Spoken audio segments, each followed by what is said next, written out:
Hello guys, मैं नाम Balkrishna Shrivastava and welcome to code with BK. So इस वीडियो में हम देखेंगे कि स्विच स्टेटमेंट जावा में क्या होता है।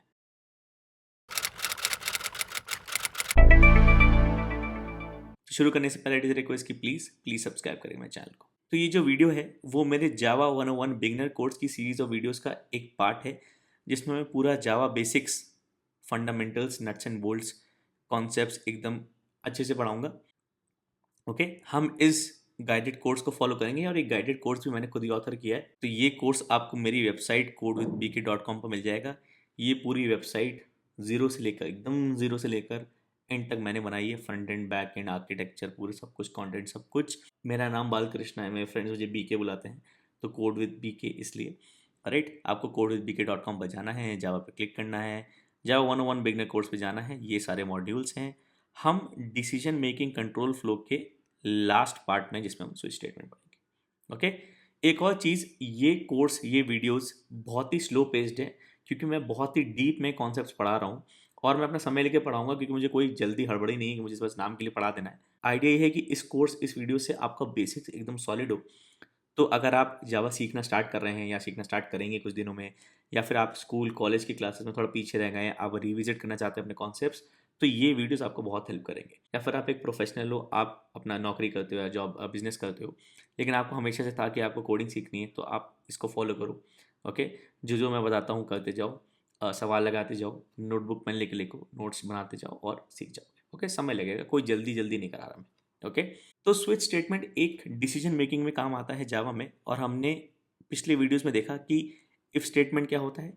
इफ स्टेटमेंट बेसिकली होता है कि अगर कंडीशन सही हुई तो एक कोड ब्लॉक एग्जीक्यूट होगा, जिसको इफ ब्लॉक बोलते हैं। कंडीशन फॉल्स हुई तो ये इफ ब्लॉक स्किप हो जाएगा।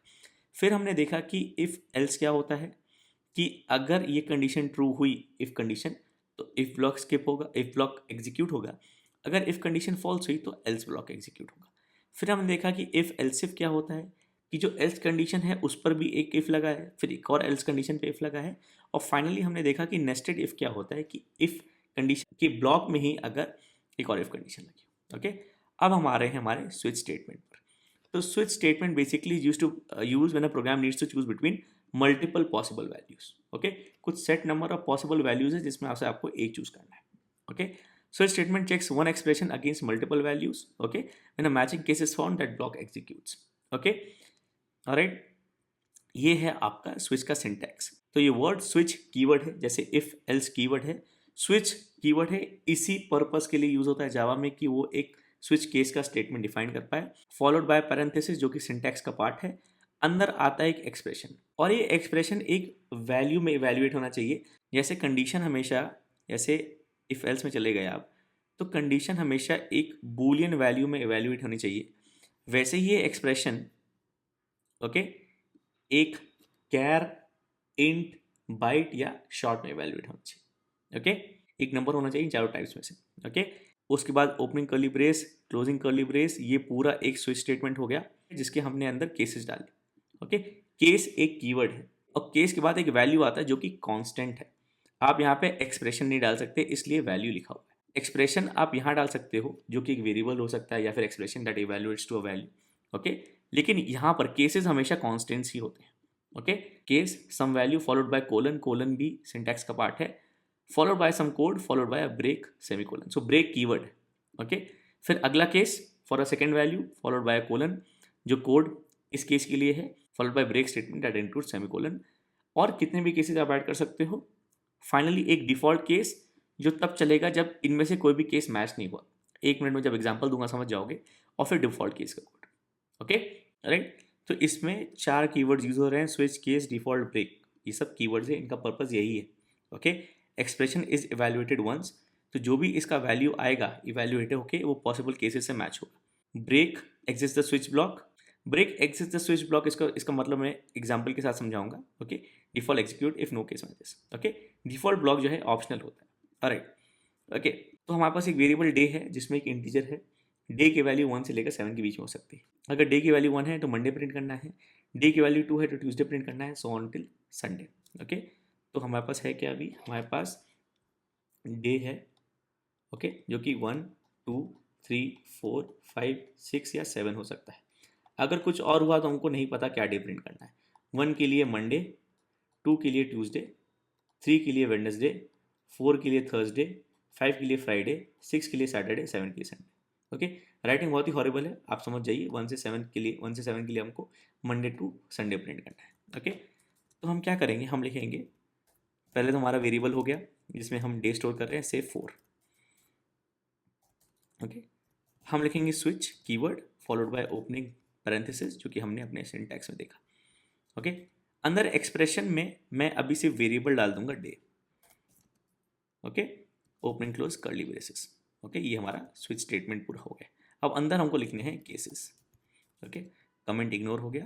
पहला केस हमारा कौन सा है, हमारे पास 7 पॉसिबल वैल्यूज हैं 1 से लेकर 7 तक। So case 1, okay, followed by break. Okay, अरे हमको केस 1 और ब्रेक के बीच में क्या डालना है, code to be executed if case 1 matches.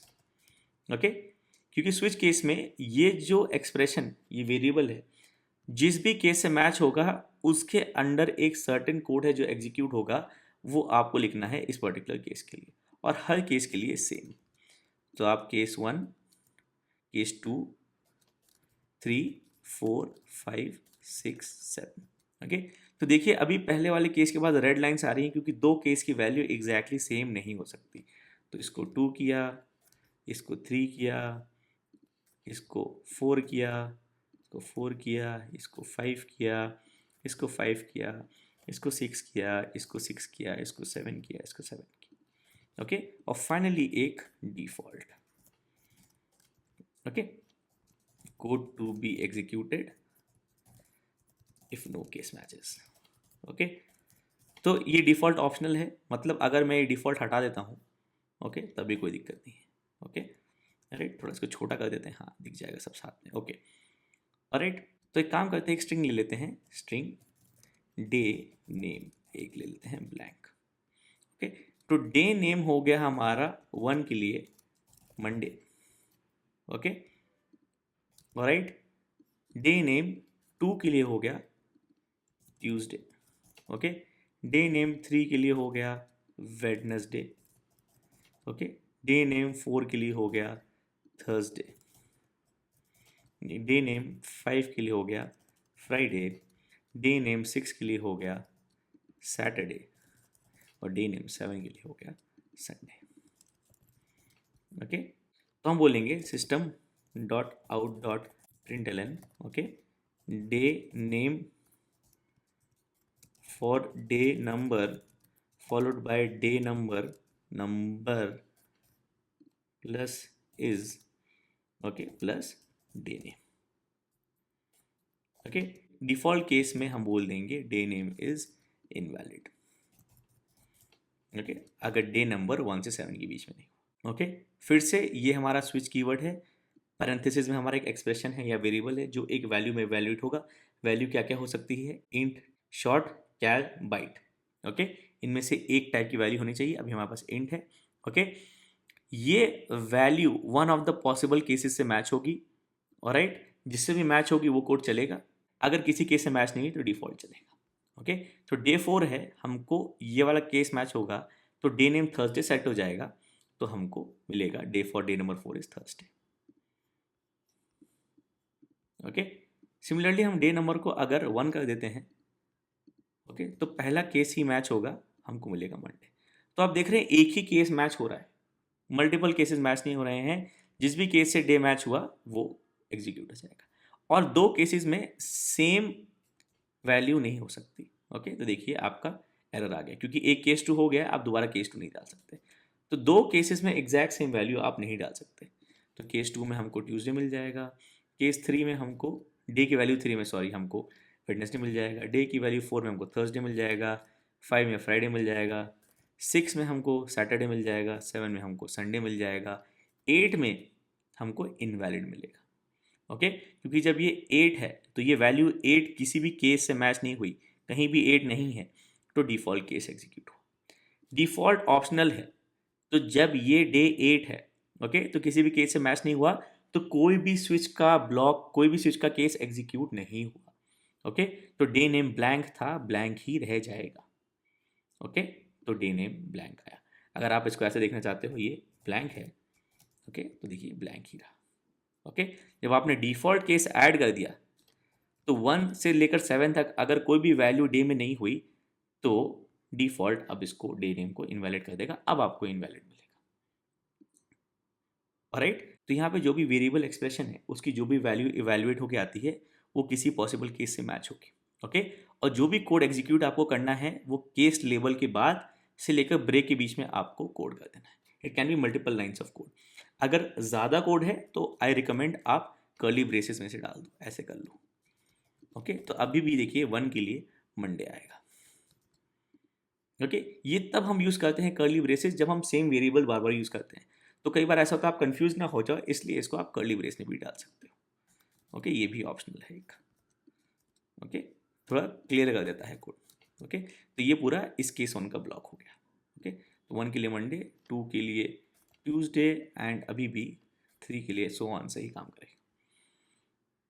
Okay, alright, वापस चलते हैं हमारे स्विच केस में। तो यही हमने देखा डे नंबर का एग्जाम्पल। ओके, चॉइस का एग्जाम्पल, अगर चॉइस ए है तो एप्पल, बी है तो बॉल, वरना unknown. Okay, so flow of execution important है। इवेल्युएट्स द एक्सप्रेशन वंस, एक बार इवेल्युएट होता है जिससे एक वैल्यू मिलती है। Compare with each case starting from top, तो जहां पहला केस मैच हुआ ओके वो एग्जीक्यूट हो जाएगा। Okay, comparing the case starting from top important है, बताता हूँ क्यों एक मोमेंट में। Execute the matching case, stop at break, ये भी इंपॉर्टेंट है, कंटिन्यू रिमेनिंग प्रोग्राम। तो जहां आपका केस एग्जीक्यूट हुआ, फॉर एग्जाम्पल अभी डे 3 है तो यहाँ मैच हुआ, ये एग्जीक्यूट हुआ, ब्रेक हो गया। ब्रेक का मतलब ये है, ब्रेक स्टेटमेंट को अलग से भी पढ़ेंगे। ब्रेक का मतलब ये है कि आप स्विच के बाहर आ गए।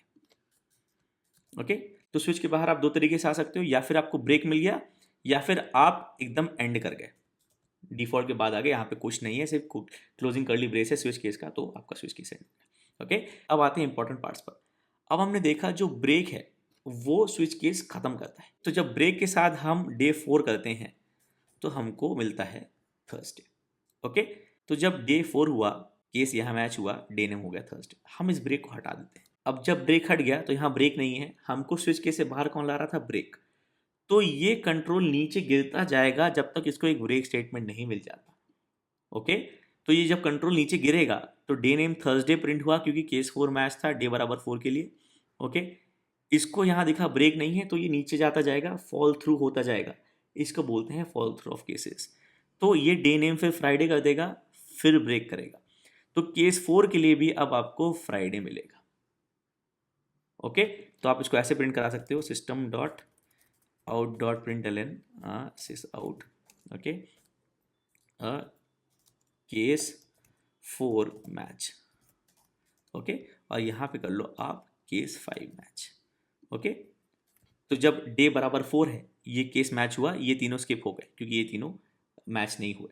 यहाँ पे मैच हुआ डे बराबर 4, ये वाला केस स्टार्ट हुआ एग्जीक्यूट होना, ये प्रिंट हुआ, डे नेम थर्सडे हुआ, ब्रेक नहीं है तो एग्जीक्यूशन फॉलो होता जाएगा, गिरता जाएगा जब तक उसको ब्रेक नहीं मिल जाता। तो ये प्रिंट हुआ, डे नेम फ्राइडे हो गया, तो ये प्रिंट होगा, ये प्रिंट होगा और डे नेम फ्राइडे मिलेगा। Okay, case 4 match, case 5 match, day name is Friday. Okay, इसको भी हटा दो तो और नीचे गिर जाएगा, मतलब डे बराबर 4 के लिए ओके ये मैच हुआ, मतलब यहाँ से एग्जीक्यूशन स्टार्ट हुआ, ये प्रिंट हुआ, डे नेम बराबर थर्सडे हुआ, ब्रेक नहीं मिला तो ये प्रिंट हुआ, डे नेम बराबर फ्राइडे हुआ, फिर ब्रेक नहीं मिला और नीचे गिरा, डे नेम सैटरडे हो गया, अब ब्रेक मिला तो हमने स्विच केस बंद किया। ओके, तो डे नेम सैटरडे है और अब अगर आप प्रिंट कराओगे केस 6 मैच तो 4 5 6 तीनों मैच होंगे। अगर इसको भी हटा देते हैं तो 4 5 6 7 मैच हो जाएंगे।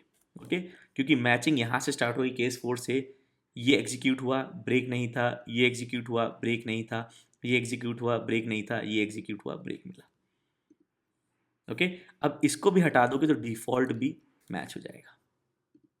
ओके, तो इनवैलिड। ओके, तो अगर आप ये प्रिंट कराना चाहते हो default case match. Okay, okay, क्योंकि केस बराबर 4 था, केस 4 इस वेरिएबल डे से मैच हुआ और ये पूरा फॉल थ्रू यहाँ तक हुआ क्योंकि ब्रेक स्टेटमेंट कहीं था नहीं। यहाँ जब स्विच का क्लोजिंग कर्ली ब्रेस आया तब जाके स्विच केस बंद हुआ है। ओके, उसके बाद ही स्टेटमेंट प्रिंट हुई है, तो डे नेम इनवैलिड हो गया, ये सारा केस का मैच हो गया। ओके, इसलिए ब्रेक स्टेटमेंट इंपॉर्टेंट है, ओके, क्योंकि वो केस को वहीं स्टॉप कर देता है। केस के बाद ब्रेक स्टेटमेंट नहीं लगा होगा तो फॉल थ्रू ऑफ केसेस हो जाएगा।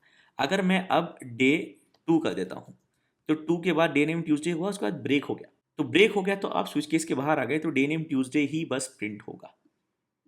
ओके, ऑलराइट, यहाँ पे भी मैं ब्रेक हटा दूंगा तो डे नेम अब वेडनेसडे हो जाएगा। ओके, क्योंकि डे नेम ट्यूसडे हुआ, ब्रेक नहीं था, डे नेम वेडनेसडे हुआ, ब्रेक हो गया। ओके, अगर मैं डे 6 कर देता हूँ तो मेरा मैच यहाँ हुआ है, डे 4 में यहाँ हो रहा था, डे 6 में यहाँ हुआ है, तो ये प्रिंट होगा। Okay, K6 match, K7 match, default match और डे नेम इनवैलिड होगा। ओके, तो डे बराबर 6 के लिए 6 7 डिफॉल्ट, जब तक ब्रेक नहीं मिला या फिर जब तक स्विच बंद नहीं हुआ तब तक fall through of cases. Okay, तो इसके बाद अगर आप ब्रेक लगाते हो, ओके, तो बस डिफॉल्ट प्रिंट नहीं होगा। ओके, 6 इज संडे, जो कि गलत है।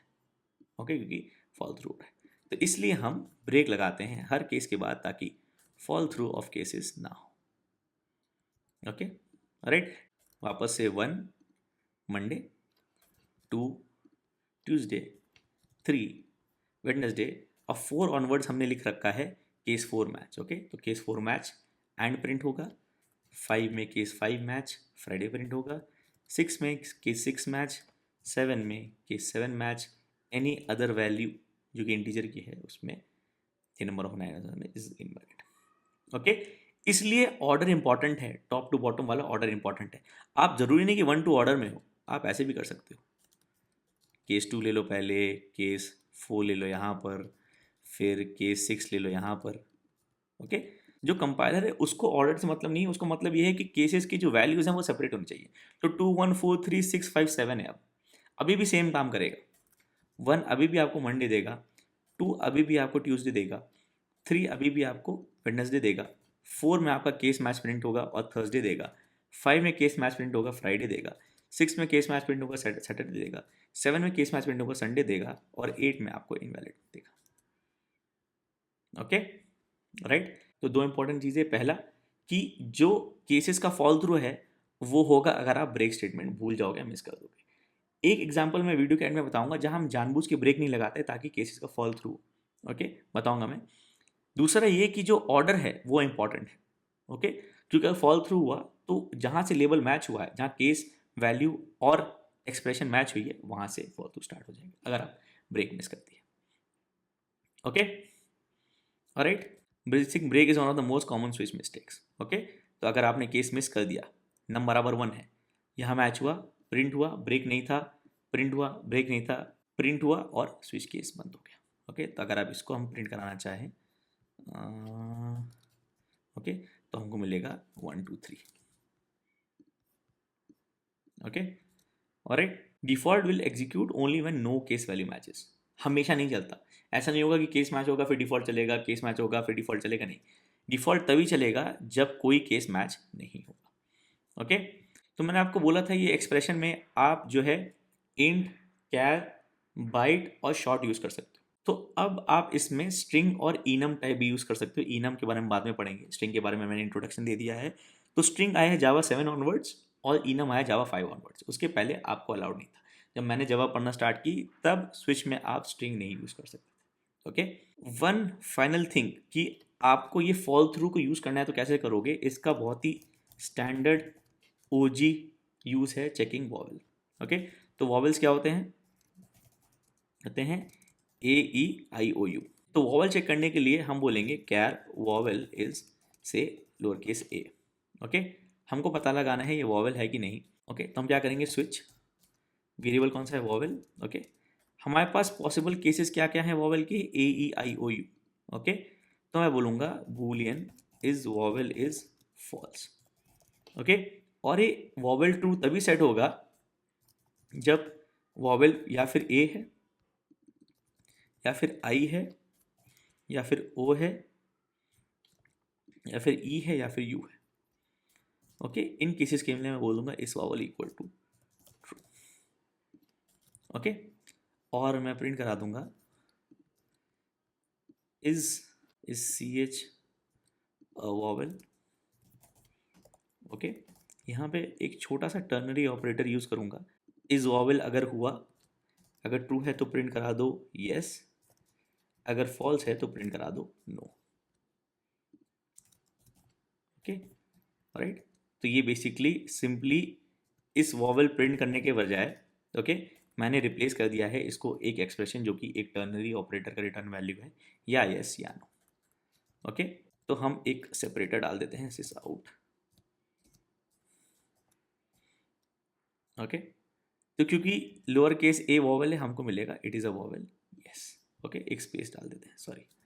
हाँ ओके, तो हो क्या रहा है, वॉवेल मैच यहाँ हुआ। ओके, इसके बाद ब्रेक नहीं लगा है। ओके, और इसके बाद ना ही कोई कोड है। ओके, तो इस केस के बाद क्योंकि ब्रेक नहीं लगा ये अगले केस पे जाएगा, इसके बाद भी ना कोई ब्रेक लगा है ना कोई कोड है। ओके, तो ये फॉल थ्रू होता जाएगा, यहाँ मैच हुआ, फॉल थ्रू होते होते होते यहाँ पे आएगा और फिर स्विच बंद हो गया। तो कोई भी लेवल मैच होगा, कोई भी केस मैच होगा सी एच के साथ, इज वॉवल ट्रू सेट होगा। इन अदर वर्ड्स कोई भी case A E I O U हुआ फॉर सी एच तो वो वॉवल है। ओके राइट, और अगर आपको अपर केस भी इंक्लूड करने हैं तो आप एक काम करो और केसेस लिख लो ए ई। ओके, रेड लाइन इसलिए आ रही है क्योंकि दो केस लेबल्स एग्जैक्टली सेम नहीं हो सकते। ओके, ओ ई यू। ओके, आई नहीं, सॉरी। ओके, तो अगर आप इसको अपर केस आई भी कर दोगे ना तो तब भी ये वॉवेल है। ये केसेस हटा दोगे तो अपर केस आई अब वॉवेल नहीं रहा। Okay, one of the most classic uses of checking if a character is a vowel or not। तो आप शायद नहीं मानोगे, तो 2016 था शायद या 2015 था, 2015 में, 2016 था, सॉरी 2016 था, 2016 में नहीं, 2015 था यार। 4-1 स्टार्ट हुआ था ना मेरा। हाँ 4-1 स्टार्ट हुआ था, 4-2 2016। ओके, 2015 में के नवंबर के आसपास मेरा गूगल का इंटरव्यू था, इंटर्नशिप के लिए सैमसंग में लग गया था। तो उनमें से एक सवाल था कि चेक करो कि कैरेक्टर वॉवल है कि नहीं, और वो मुझसे पूछ रहे थे मल्टीपल तरीके बताओ, और मैं आराम से एकदम चौड़न बोला नहीं, मेरे को एक या दो ही तरीके आते हैं। ही जस्ट वांटेड टू चेक कि अगर आप अलग से सोच रहे हो कि नहीं। ओके, तो looks like a simple question, but ऐसे क्वेश्चंस आ सकते हैं क्रिटिकल पॉइंट्स पर। अब तो नहीं आएंगे, अब तो it's over a decade now. Okay, you guys are expected to know much more. Okay alright, तो ये है यूज ऑफ फॉल थ्रू, एक यूज हो गया to check a vowel. Alright okay, तो ये हो गया आपका स्विच स्टेटमेंट। इसमें याद रखने वाला पार्ट ये है, एक तो सिंटैक्स है। Okay, switch, case, break, default सब कीवर्ड्स हैं। इनका पर्पस बस इसी काम के लिए है। ओके, आप इनको एज वेरिएबल नेम्स किसी और यूज़ के लिए नहीं कर सकते। ये जो वेरिएबल है इसका type int, char, byte, short या स्ट्रिंग या इनम भी हो सकता है, लॉन्ग नहीं हो सकता। Okay, long is not allowed, can not switch a value of type long, only convertible int values, strings और enum values are permitted. Okay, long नहीं हो सकता, ध्यान रखिएगा। ओके, फिर आपको ओपन करना है, कर्ली ब्रेस क्लोज करना है और बीच में सारे केसेस लिख देने हैं। केस लिखने के बाद, कोलन लिखने के बाद आपको वो सारा कोड लिखना है जो आप इस केस के लिए, इस केस मैच के लिए चलाना चाहते हो। अच्छा होगा अगर आप इसको कर्ली ब्रेस में डाल दोगे ताकि वो अलग एक ब्लॉक दिखे। ओके, उसके बाद आप ब्रेक डाल दो। अगर आप ब्रेक नहीं डाल रहे हो तो वो इंटेंशनल होना चाहिए, जैसे कि इस केस में था। ओके, बिकॉज हम इन सारे केसेस के लिए चाहते हैं कि इस वॉवल ट्रू सेट हो जाए। ओके, और डिफ़ॉल्ट ऑप्शनल है, आप डिफ़ॉल्ट नहीं भी डालोगे तब भी चलेगा। ऑलराइट, ये हो गया आपका switch case and I hope ये हेल्पफुल था, आपको अच्छा लगा। इसमें कुछ डाउट था, वीडियो में कुछ समझ नहीं आया तो प्लीज़ कमेंट से मेंशन करिएगा। मैं हमेशा कोशिश करता हूँ आपके कमेंट्स का आंसर करूँ। और अगर आपको इस स्विच स्टेटमेंट के पोस्ट में कुछ समझ में नहीं आया तो आप नीचे कमेंट कर सकते हो। ओके, इस लॉगिन को थोड़ा हाईलाइट कर दूंगा मैं। आप लॉगिन करोगे तो आप कमेंट कर सकते हो, आप गूगल से लॉगिन कर सकते हो या फिर एक ईमेल यूज़र नेम पासवर्ड डाल के आप अकाउंट बना सकते हो। ओके, आपको एक ईमेल वेरिफिकेशन लिंक आएगा बस। ओके ऑलराइट, तो आई होप ये वीडियो हेल्पफुल था, आपको अच्छा लगा। प्लीज़ लाइक करिएगा वीडियो को, सब्सक्राइब करिएगा चैनल को, and thank you for watching.